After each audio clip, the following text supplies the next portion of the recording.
This experience happened in 2014. At that time, I had just joined the workforce. I was doing a particularly boring job, working late at every day, and I had no sense of accomplishment. I felt that my life lacked passion and fun. I felt like I was lost and didn't know which direction to go. I knew I needed to find a meaningful direction, but didn't know what to do or where to look for answers. In such a state, I began to question my life choices. I longed to find something to do that made me feel worthwhile. Although I had some friends and family, they seemed unable to really understand my inner feelings and I felt very lonely.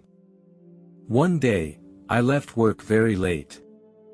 The moment I left the office, I felt a sense of relief and release. I wanted to walk home so I could relax a little. There weren't many people on the road. I looked at the night view and it still felt pretty good. When I reached the intersection, I suddenly heard the whistling sound of a car. I subconsciously turned my head and saw a car out of control and was coming towards me. I had no time to dodge, so I could only watch as the car came crashing towards me. At that moment, I felt that the whole world stood still, as if time had become slow. Then I felt a tremendous pain, as if my body had been torn apart.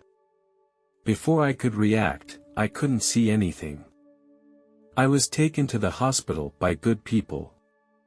After a difficult period of first aid, I finally regained some consciousness. However, I felt a strong force was pulling my soul. I saw my body lying on a bed in the emergency center, and I was looking down on my body from above. The doctors were working hard to resuscitate me. The feeling was amazing to me. I felt as if my soul was independent of my body. My consciousness was very clear in the process, as if I had rediscovered the essence and meaning of life. A peaceful aura permeated around me, as if I was in a world of infinite expanse. I could feel a mysterious force flowing around me, which surprised me. Although my body was still in danger, my soul was given a peace and calm like never before. This experience gave me a whole new understanding and sense of life. My soul began to rise uncontrollably and I felt some panic and uneasiness. The ascent was so fast that I felt like a rising rocket. My body was no longer bound to me, and I seemed to be floating in the clouds. Soon, I stopped on a platform. The platform was huge and I felt surrounded by love. My senses became sharper and I could feel every tiny change. This space was so big that it seemed to have no boundaries. I was like a free spirit who could fly at will. This feeling was wonderful. Suddenly, I heard a voice. "Welcome to this place." I don't know where the voice came from, but it made me feel very calm. I saw a dazzling light, and then a gorgeous angel appeared in front of me. She was dressed in a gorgeous white robe and held a long, shining golden sword in her hand. Her long hair fluttered, looking even more divine and beautiful. As she approached me, all my pain and anxiety vanished. She reached out and gently embraced me, making me feel a warmth and comfort that I had never felt before. She told me that she was my guardian angel. The angel led me through a door and we came to a spacious room. This room was amazing, it was like an open-air movie theater. It was very comfortable and relaxing. The screen started to show my past life. There were some good memories, such as scenes with my family and friends, and some moments that made me feel happy. Some are not so good experiences, such as the difficulties and setbacks I experienced, as well as my faults and mistakes in some occasions. Some of these scenes made me feel sad, some made me feel happy, and some made me rethink my behavior and the way I do things. The angel stood quietly by my side, not saying a word, just being silent and companionable. The angel told me, "I am ready to take you to another place, are you ready?" I looked at her white wings and imagined what it would be like to fly. I took a deep breath and decided to follow the angel forward. The angel led me through a passage. Eventually, we came to a vast place. Here was a paradise full of peace and joy. Inside the paradise were lush green grass and rainbow-like flowers, as well as a bright starry sky and warm sunshine. This place makes me feel endlessly joyful and peaceful. Here, I felt like I had found my true home. I feel that the boundary between me and heaven has been broken. There was love and eternal hope. Suddenly, an even brighter light illuminated the entire space. I felt myself surrounded by a powerful energy, an energy that made me feel incredibly peaceful. I turned my head and saw a figure. He was wearing a white robe, a golden crown on his head, and his eyes were filled with wisdom and compassion. I knew he was God. He smiled at me, then reached out to embrace me. I felt his endless love and forgiveness. He said to me, "My child, I know you have been through a lot and have endured a lot of pain and suffering in this world. But know that I am always there for you, always watching over you, always loving you." I began to pour out my confusion to God. I told God that I felt my work was meaningless and unfulfilling. I even began to wonder if my life had any meaning. God listened quietly to my confession, and then he answered me, "My child, you need to know that every single person on earth is very important. Each person is playing their own unique role, and each person is contributing in their own way. The job of a janitor, for example, may seem mundane, but it's actually very important. Their job is more than just cleaning up trash and keeping the environment sanitary. Without their dedication, public places would be filthy and could pose a health hazard that affects everyone's quality of life. He contributes to the health and safety of the entire community. Therefore, everyone's work is meaningful and has a very important role even if it seems ordinary. I never thought my work would have an impact on others. But now, God is telling me that I have a contribution to make to the world as well. He told me that I should see my work as a service. Because every little thing I do has an impact on others. In that moment, I felt my soul was uplifted and I had a new perspective on life and work. God told me it was time to go back and that I had to complete my unfinished mission. This decision did not leave me feeling depressed, on the contrary, it left me feeling motivated and enthusiastic. I thank God for giving me this opportunity to realize the meaning and value of my existence. I didn't beg God to let me stay, because I knew I had to go back to Earth. Go back to be a better version of myself. As the angel led me back to Earth, I felt like I had traveled through a time warp in a flash. We soon arrived at the hospital. I saw that the doctors were still resuscitating me. The nurse next to me told the doctor, "We've done all we can, his heart has stopped." I started to become nervous. Looking at my body lying there, I felt that my fate had been like a falling leaf, without support and reliance. When I looked at the angel next to me, the angel seemed to understand what I meant. She placed her hand on the spot of my heart. After a while, the heart monitor began to show beating lines. The angel told me, "Get back into your body." My soul and body reconnected. My body began to feel the world around me and hear the voices of the medical staff and the sound of instruments. As I slowly opened my eyes, I saw the white walls and ceiling of a hospital room. My mind was still a little confused. I moved my body gently and noticed that my muscles were still a little stiff. A doctor asked me with concern how I was feeling. I tried to say something, but my throat hurt, so I nodded. The doctors told me that I was experiencing cardiac arrest. Fortunately, they didn't give up on me and managed to pull me back from the death line. The doctor asked if I was feeling any discomfort. I told him I felt a little dizzy and weak, but was still conscious. He told me to stay in the hospital for a while to recuperate. After the doctor left the room, I began to think back to everything that had just happened. When I told the doctor about meeting the angel, his expression became very surprised, as if he was listening to a fairy tale. He still listened carefully to my account without interrupting me. I described in detail the experience of seeing an angel outside the operating room, being taken to heaven, and talking to God.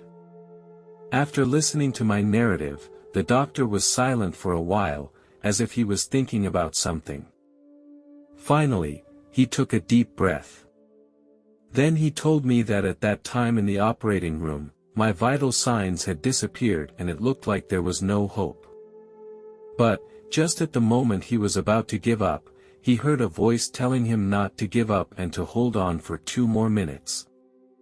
The doctor also told me that this condition is known as paranormal in medical terms. He couldn't fully understand it, but chose to believe everything I said. My family and friends continued to visit me, bringing me many blessings and encouragement. The doctors and nurses also took very good care of me. A few days later, the doctor announced that I was ready to be discharged from the hospital. On the way home, I felt very grateful and blessed. I was very grateful to the angel who accompanied me so that I could come back here. I am also grateful to the doctor who did not give up and allowed me to have life again. Most of all, I should thank God for showing me the way forward. There are some things in the world that cannot be explained by science. After this experience, I paid more attention to my physical and mental health and tried to make myself a better person. I firmly believe that this experience will stay with me and give me a deeper life experience. I used to be a long-distance runner, and long-distance running is a high-intensity sport. The repetitive motion and stress on my joints over a long period of time, along with possible trauma and strain, caused some damage to my joints.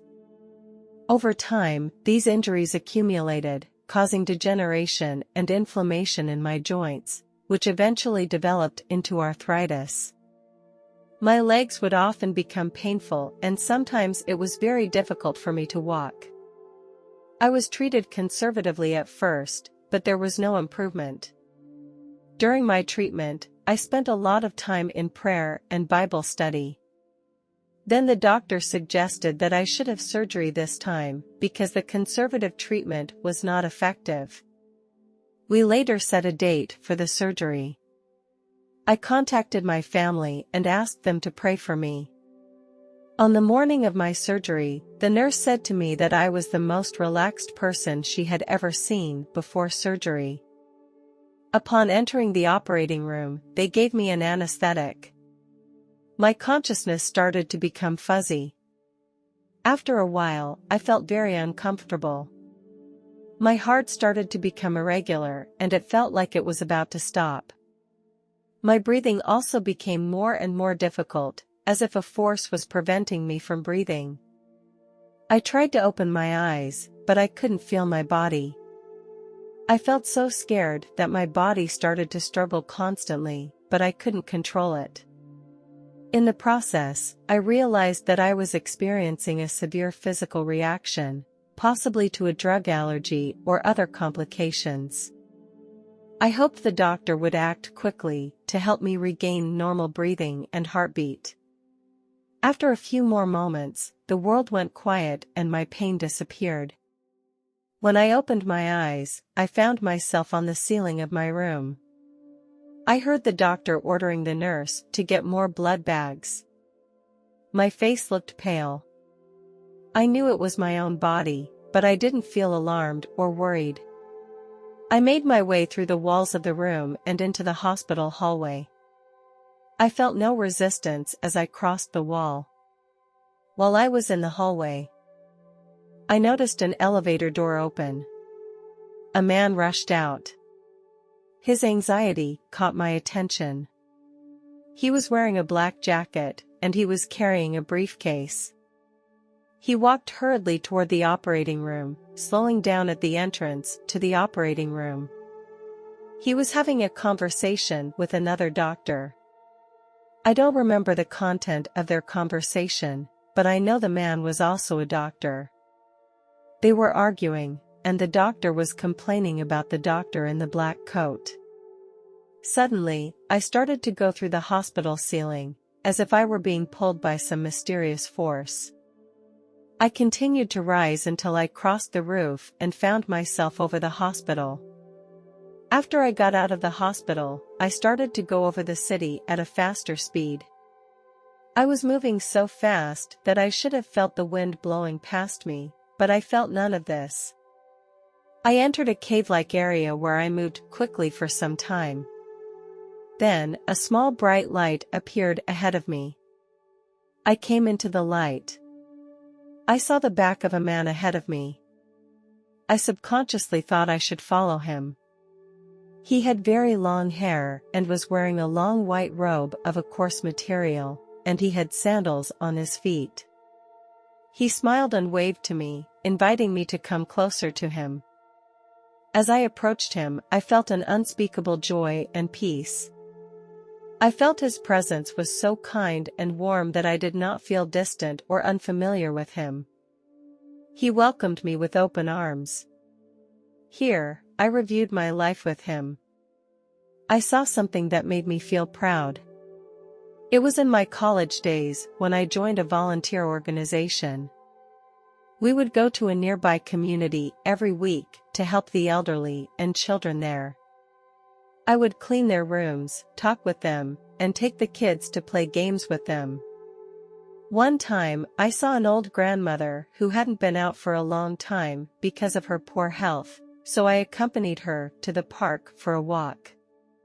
That afternoon, we walked along the garden. The grandmother always had a smile on her face.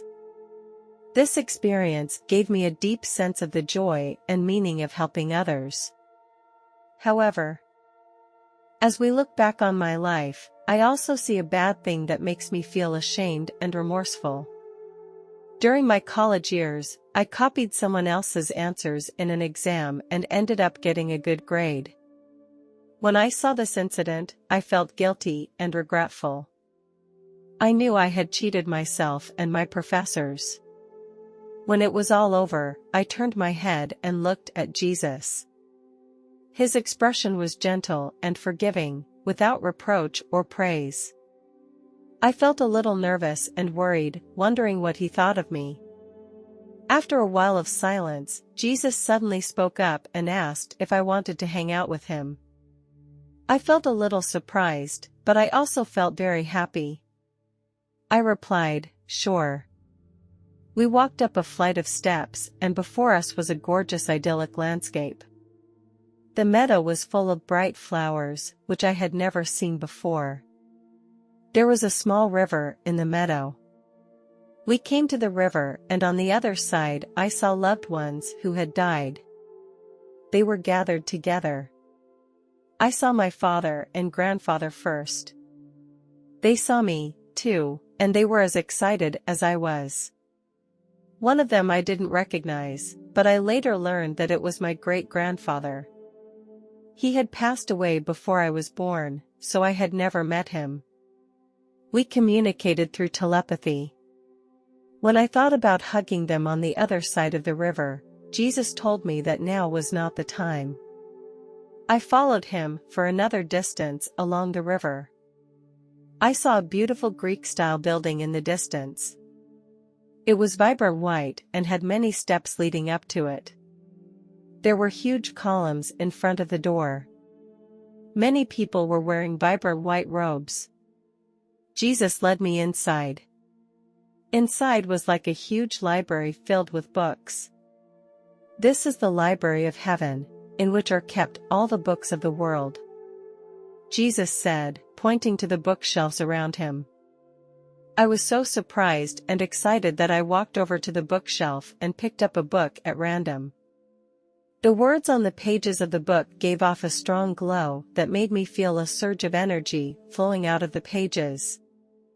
I wanted to open the book and look at it, but found that the words on it were not in a language I was familiar with.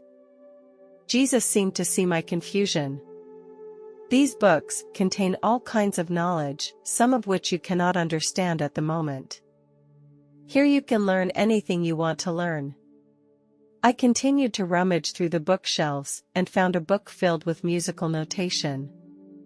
I found that it contained all the music on earth, both classical and modern, and their scores were fully recorded in this book. Jesus looked at me, smiled, and said, "This library is not only for learning, but it can also help you discover your potential and become more complete." Jesus walked toward a bookshelf, picked up a book and handed it to me. I opened the book and inside was a record of my entire life. Everything from my childhood days to today. Jesus looked at me and then said, "These are your histories, and I know every moment you have experienced, for better or worse, and I love you. I have always been there for you." Jesus then said, "Now, I give you a choice. You can choose to go back to earth and continue your journey or stay here with me." I felt an irresistible force pulling me toward Jesus. I knew I wanted to stay here and be with him. His love and attention made me feel more at ease than I had ever felt before. I said to Jesus, "Can I see my family now?" The next thing I saw was the hospital scene. The doctor was talking to my mother. I couldn't hear their conversation, I just saw the scene. I saw scenes of family and friends saying prayers. Each prayer appeared like a note, one after the other, stretching toward where I was. I remembered that my father died when I was very young. My mother worked very hard to raise me. If I choose to stay, I shudder to think of her life afterwards. As difficult as it was to leave this place of love, I knew I had to go back. Jesus told me, "If you choose to go back, most of the memories of being here will be erased." When I answered Jesus that I wanted to go back to earth, he smiled and nodded his head. Jesus reached out and gently stroked my head. He said, "Don't be afraid, I will always be by your side to protect you and guide you." Then, I felt myself return to my body. My consciousness gradually became clear. I slowly opened my eyes and found myself lying in a hospital bed. A doctor was beside me, carefully observing my condition. I took a deep breath and felt my strength return. I knew that Jesus was always by my side, guiding me and taking care of me. I felt energized again.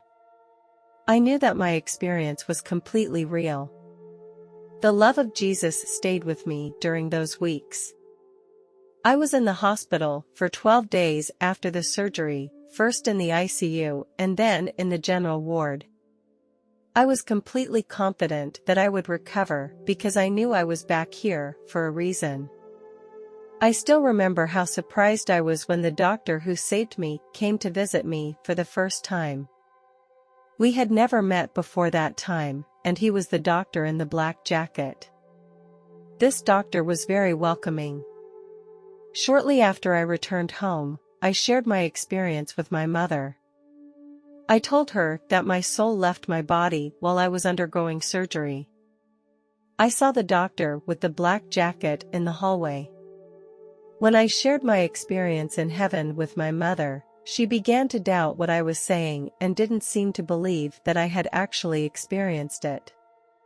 But when I mentioned that I had also met my great-grandfather in heaven, my mother's expression suddenly became serious. She asked me to describe in detail what he looked like, trying to determine if I had actually seen him. I began to describe his appearance. I said he was tall, with a white beard on his face and a mole under his right eye. I also described some conversations I had with him. My mother was stunned to hear this, because I had never seen my great-grandfather before. There was no picture of him in the house either. My mother knew I was not lying. This fact shocked her and made her even more convinced of the existence of heaven, because great-grandfather looked exactly as I had described. It was no coincidence that she came to truly believe that I had seen Jesus in heaven.